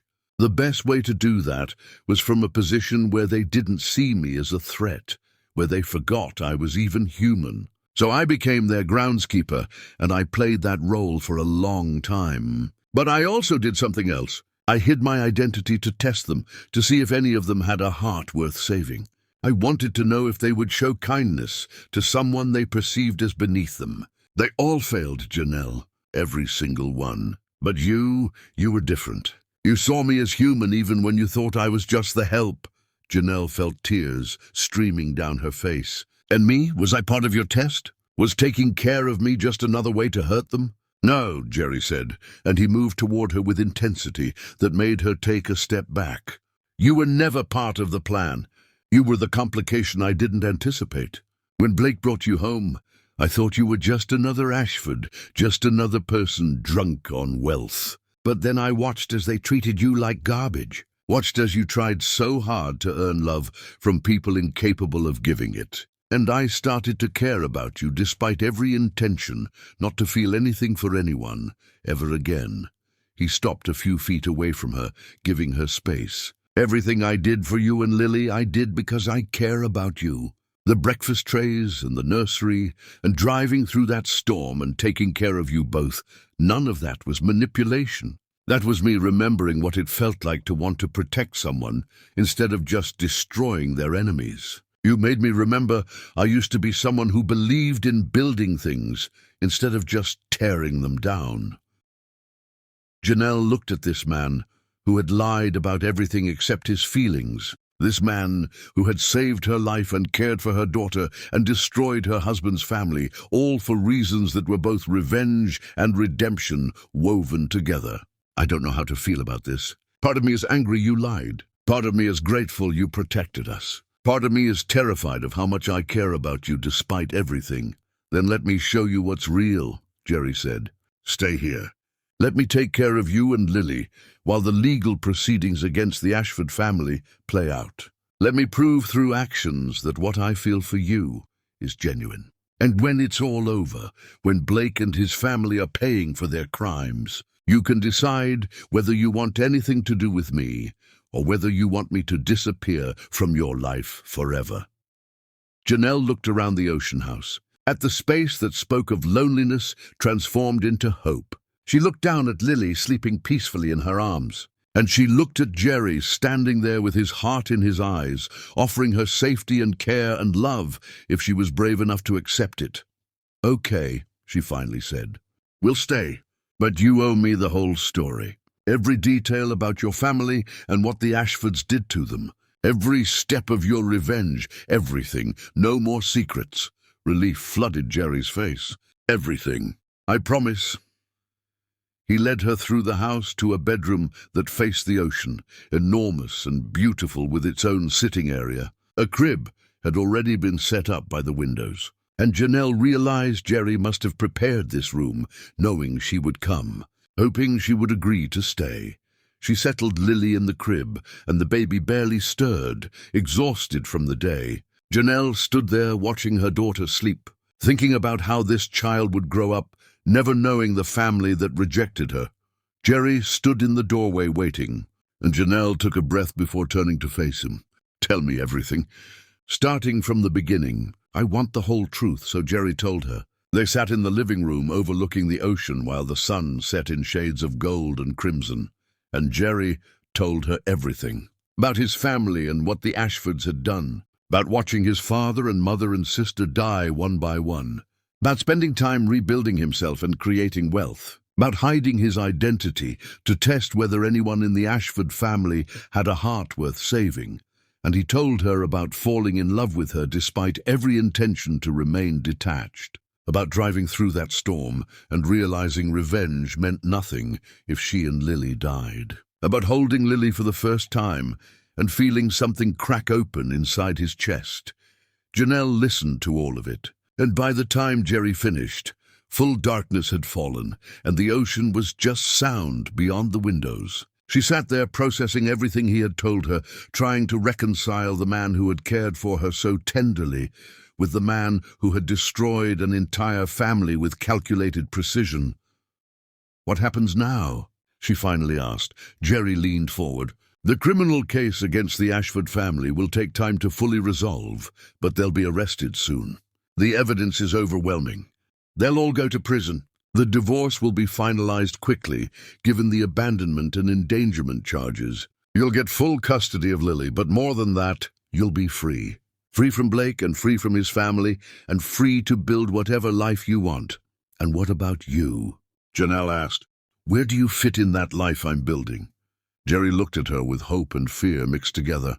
That's entirely up to you, Janelle. I want to be part of your life. Want to watch Lily grow up. Want to be there for all the moments. But I understand if you can't forgive the deception. I'll make sure you're safe and financially secure, and then I'll step back if that's what you need. Janelle stood and moved to the windows, looking out at darkness broken only by moonlight on water. She thought about Blake and his broken promises. She thought about Jerry and how his actions had proven his care, even when his words had been lies. I don't know if I can forgive you yet, Janelle said honestly. But I don't want you to disappear. I want you here while I figure out how I feel. Can you give me that? Time without pressure? However much time you need, Jerry said immediately. I'll be here, proving through actions that what I feel is real. Janelle nodded, still looking out at the ocean. Okay then. One day at a time. Chapter 9. The Courtroom of Consequences. The next weeks passed in a blur of legal proceedings that moved with surprising speed given how overwhelming the evidence was. Janelle stayed at the Ocean House with Lily, watching from a safe distance as the Ashford family's empire crumbled in headlines and news segments. The arrests happened first. Blake, Constance, Graham and Adriana were all taken into custody on charges that painted them as exactly what they were. People who had built their fortune on the broken backs of families like Jerry's. The media descended on the story with hunger, and every outlet ran pieces about their spectacular fall. Janelle had to give depositions about Blake's abandonment, about the night Lily was born, about months of emotional abuse. It was painful revisiting those memories, speaking them out loud to lawyers and court reporters, but it was also cathartic. Each word she spoke felt like another chain breaking. Through all of this, Jerry kept his promise. He took care of Janelle and Lily without expectations. He brought her breakfast every morning, rocked Lily to sleep when she was fussy, sat with Janelle during long evenings when the weight of everything threatened to crush her. He was present without being pushy, caring without being controlling. Slowly, Janelle began to understand that this was who Jerry really was beneath the revenge and the disguise. This gentle, caring man who had been buried under grief for so long he had forgotten he existed. Taking care of her and Lily was bringing him back to life, reminding him that he was more than just a weapon aimed at people who destroyed his family. The trial moved forward with speed unusual for such complex cases. But the evidence was so overwhelming that the Ashford family's lawyers advised them to plead guilty in exchange for reduced sentences. Janelle decided to attend the sentencing hearing. She needed to see this through, needed to watch this chapter close before she could fully move forward. Jerry drove her to the courthouse with Lily in her car seat, and they walked inside together. The courtroom was packed with people the Ashford family had hurt over the years, all of them there to witness justice finally being served. Janelle sat in the gallery with Lily in her arms and Jerry beside her, and she waited for the judge to deliver verdicts that would change everything.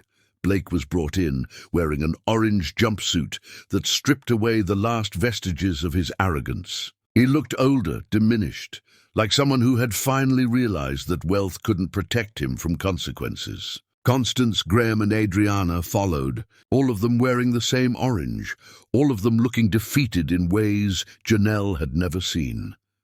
The judge read the charges, a litany of crimes that took minutes to fully enumerate. Then came the sentences. Blake, prison time that would take the best years of his life. Constance, even longer for her role in orchestrating many of the family's criminal activities. Graham and Adriana, substantial sentences that would ensure they understood actions had consequences. As the judge read each sentence, Janelle watched Blake's face crumble. He looked older somehow, stripped of everything that had made him feel powerful. When the judge finished, Blake turned and looked directly at Janelle across the courtroom. She expected to see anger or hate, but instead she saw something that looked almost like regret. Their eyes met and held for a long moment, and Janelle felt nothing.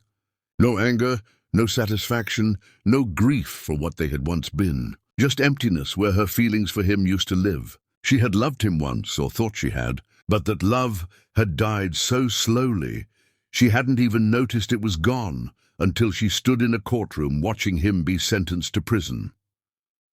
A court official approached Janelle with divorce papers. She stood, Lily in one arm, and signed them with her free hand. Each signature felt like shedding a skin that had never fit properly. The official took the papers, and that was it. Her marriage was over, ended not with drama, but with simple signatures on legal documents. Police started moving forward to take the Ashford family away to begin their sentences, and that's when Jerry stood. Janelle looked at him with confusion, wondering what he was doing, and then she understood. Jerry moved toward the center of the courtroom where everyone could see him. Blake and his family were being led past in handcuffs, and Jerry positioned himself directly in their path. Then, in front of the entire courtroom full of people, Jerry Johnson dropped to one knee. The room went completely silent. Everyone froze, including the officers escorting the Ashford family, because what was happening was so unexpected that no one knew how to respond. Jerry reached into his jacket pocket and pulled out a small velvet box, opening it to reveal a ring simple and beautiful, designed for someone who valued meaning over ostentation. He looked up at Janelle, standing there with their daughter in her arms. And when he spoke, his voice carried clearly through the silent courtroom. Janelle, I know this isn't the romantic proposal you probably imagined. I know the timing is strange, and we're surrounded by people, and your ex-husband is standing right there in handcuffs, watching this happen. But I need him to see this. I need him to understand what he threw away. I need him to know that the woman he treated like garbage is the most extraordinary person I've ever known. Jerry's voice grew stronger. You survived being abandoned by people who should have protected you. You survived almost dying to bring your daughter into this world. You survived months of cruelty that would have broken most people. And through all of that, you never lost your kindness, never lost your ability to see other people as human beings, worthy of care. You taught me how to be human again, after I spent so long being nothing but anger and revenge. Tears were streaming down Janelle's face now, and she could hear other people in the courtroom crying too. Jerry continued, still on one knee, still holding out that ring. I'm not asking you to marry me today, or tomorrow, or even next year. I'm asking if you'll let me spend the rest of my life proving that I can be the man you and Lily deserve. Will you let me love you the way you always deserved to be loved? Will you let me be Lily's father in every way that matters? Will you build a life with me, not because I saved you, but because we saved each other? The courtroom was so silent, Janelle could hear her own heartbeat. She looked at Jerry kneeling there, with his heart exposed for everyone to see. She looked at Blake, standing in handcuffs, watching the woman he had discarded being loved the way he had never managed to love her. She looked down at Lily in her arms, this daughter who had given her purpose when everything else was falling apart. And she understood that love wasn't about grand gestures or perfect timing. Love was about choosing someone every single day, about showing up when it was hard, about caring for someone not because you had to, but because you wanted to. Jerry had done that, had proven through countless small actions that he meant every word he was saying. Yes, Janelle said, her voice clear despite the tears. Yes, I'll let you love me. Yes, I'll build a life with you. Yes to all of it. Jerry stood and slipped the ring onto her finger, and then he wrapped his arms around her and Lily, holding them both like they were the most precious things in the world. The courtroom erupted in applause, people standing and cheering for this moment of hope and new beginnings happening in a space usually reserved for endings and consequences. Blake was led away, and Janelle saw him look back once at what he had lost, not with anger, but with something that might have been understanding, finally realizing that he had thrown away something irreplaceable. The rest of the Ashford family followed, and Janelle watched them disappear, knowing she would never see any of them again.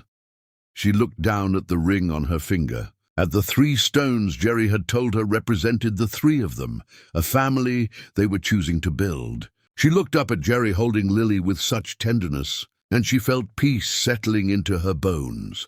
This was not the fairy tale ending she had imagined when she married Blake. But it was real, built on honesty and care, and choosing each other despite everything that had tried to break them. And that made it better than any fairy tale. Chapter 10.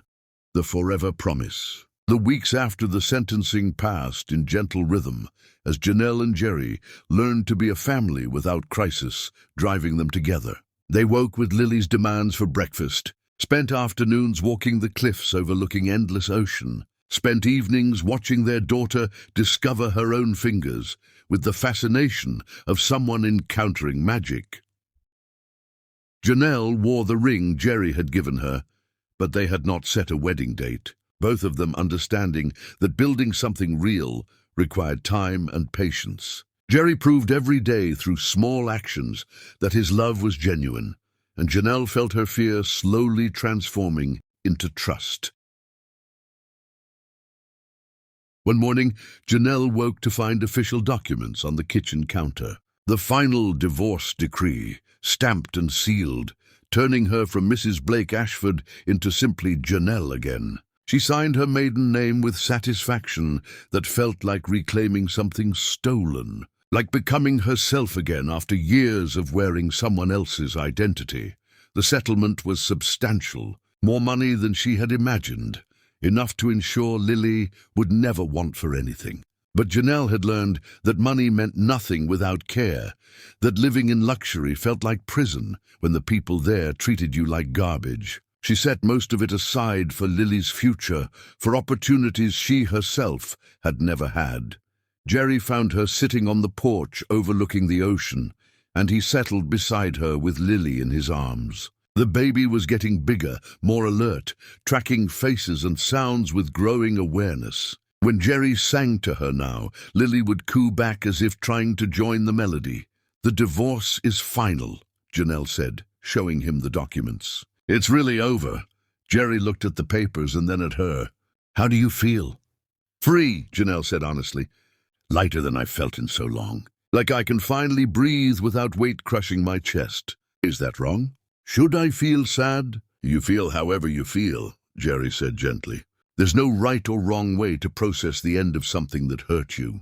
Freedom is a perfectly reasonable emotion." They sat in comfortable silence, watching waves crash against cliffs, and Janelle thought about how far she had come from the broken woman crying alone in the Ashford mansion. She had survived things that should have destroyed her, and somehow she had come through stronger. "I want to talk about the future," Janelle said, turning to face Jerry. "About what we're building here. About what happens next." Jerry shifted Lily in his arms, giving Janelle his full attention. "What do you want to happen?" "I want to marry you," Janelle said, and Jerry's eyes widened with surprise and hope. "Not today, not tomorrow, but soon. I want Lily to grow up with parents who chose each other, who built something real together. I want to wake up every morning knowing that the man beside me values me, sees me, cares about me in ways that go beyond words. You've proven that to me every single day, Jerry. You've shown me what real love looks like." Jerry's eyes filled with tears. "Are you sure?" "We can wait as long as you need." "I'm sure," Janelle said with conviction. "The ring you gave me had 3 stones, one for each of us. But I think we need to add more stones as time goes on, one for each moment we choose each other, one for each day we build this family. Not because we're running from the past, but because we're running toward a future we're creating together." Jerry leaned over and kissed her forehead, careful not to disturb Lily sleeping in his arms. "I will spend the rest of my life making sure you never regret choosing me. I promise you that." "I know you will," Janelle said, covering his hand with hers. "Because that's who you are. The man who drove through a storm to save us. The man who cries when Lily smiles. The man who destroyed an entire family to protect the one he was building. You showed me that actions matter more than words, that love is built in small moments rather than grand gestures." They sat together as the sun climbed higher, 3 people who had found each other through tragedy and chosen to build something beautiful from ashes. Lily woke and demanded attention, and Jerry handled her with practiced ease while Janelle went inside to prepare a bottle. When she returned, she found Jerry standing at the edge of the cliff holding Lily, showing her the ocean stretching toward infinity. He was talking to the baby about waves and tides and the way water could be both gentle and powerful. And Janelle stood there watching them, knowing this was what family looked like. "Tell me about your sister," Janelle said, joining them at the cliff's edge. "Tell me about Marianne and what she loved. I want Lily to know about the family who came before her, about the people whose memory you carry." Jerry looked at her with gratitude written across his face. "She would have loved you. Would have loved Lily. She believed that roses proved something beautiful could exist, even with thorns to protect it. That softness and strength were partners rather than opposites. She was wrong about a lot of things, but she was right about that. He pointed toward the house where roses were beginning to bloom in the garden he had planted. "I'm going to teach Lily about roses, about how her great-aunt believed they represented hope and beauty, surviving in a world that could be cruel. And I'm going to teach her about her mother, about the strongest woman I've ever known, who survived impossible things and came through still believing in goodness." Janelle felt tears on her cheeks. "And we'll teach her about her father, about the man who saved her life before she was even born, who chose to be her dad when he didn't have to, who proved that family is built through choice rather than just biology." They stood together at the cliff's edge, a family that had been forged in fire and emerged stronger. The ocean stretched before them full of possibility, and Janelle felt hope rising in her chest like the sun rising over water. Behind them lay the ashes of the Ashford Empire, justice served and debts paid. Before them stretched an ocean of possibility, horizons they would explore together. And between them grew love that neither had planned but both desperately needed, built not on the ruins of revenge, but on the foundation of choosing each other every single day. This was not the ending of his revenge story. This was the beginning of their love story. The best chapters were just starting to unfold, with every sunrise over the water and every smile from the daughter they were raising together. Jerry had destroyed a family to avenge his own, but in the process, he had built a new family from hope and choice and the courage to love again after devastating loss. "They say revenge is a dish best served cold," Jerry said softly, still holding Lily, "but love is a choice made warm. I spent so long focused on destroying what was broken that I forgot about building what could be beautiful. Thank you for reminding me, Janelle. Thank you for saving me while I was busy saving you." Janelle took his free hand and squeezed it. "We saved each other. That's what family does." They walked back toward the house together, ready to build their future one day at a time, one choice at a time, one moment of love at a time. The ocean sang behind them, waves crashing in endless rhythm, and Lily cooed in Jerry's arms as if she understood that she was exactly where she belonged. Held by parents who had chosen each other and chosen her and chosen to believe that love was stronger than revenge.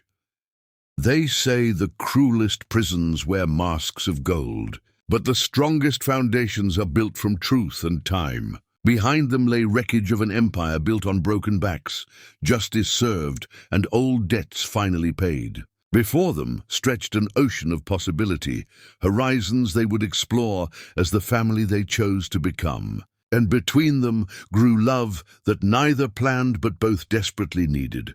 Love that proved revenge could destroy what was broken while simultaneously building what was beautiful. This was not the ending of a revenge story. This was the beginning of their love story, and the most extraordinary chapters were just starting to unfold.